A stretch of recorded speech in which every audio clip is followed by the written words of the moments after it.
नमस्कार, आपण पाहताय लोकराज्य न्यूज 24। पाहुयात महत्त्वाची बातमी। आई रागवल्याने 8वीतील मुलीने 13व्या मजल्यावरून उडी मारून आत्महत्या केल्याची घटना हडपसर भागातील अमनोरा टाउनशिप परिसरात बुधवारी दुपारी घडली। एवढ्या लहान वयातच किरकोळ कारणावरून मुलीने टोकाचं पाऊल उचलल्याने कुटुंबावर दुःखाचा डोंगर कोसळलाय। या घटनेत 14 वर्षीय शाळकरी मुलीचा मृत्यू झालाय। या प्रकरणी हडपसर पोलीस ठाण्यात अकस्मात मृत्यूची नोंद झाली आहे। अल्पवयीन मुलगी, तिची आई, 8 वर्षाचा मुलगा, मावस भाऊ बुधवारी दुपारी घरी होते। दुपारी 2:30 वाजण्याच्या सुमारास आईने मुलीला अभ्यासाला जा असं सांगितलं। या कारणावरून मुलीला राग आला। त्यानंतर मुलीने 13व्या मजल्यावरील मोकळ्या जागेतून उडी मारली। या घटनेची माहिती मिळताच हडपसर पोलिसांनी घटनास्थळी धाव घेतली। मुलीचा उपचारापूर्वीच मृत्यू झाला होता।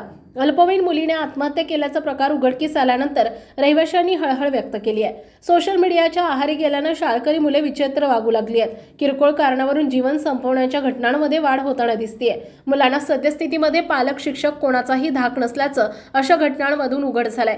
अशा परिस्थितीमध्ये मुलांना समुपदेशनाची गरज असल्याचा सूर समाजात उमटू लागलाय।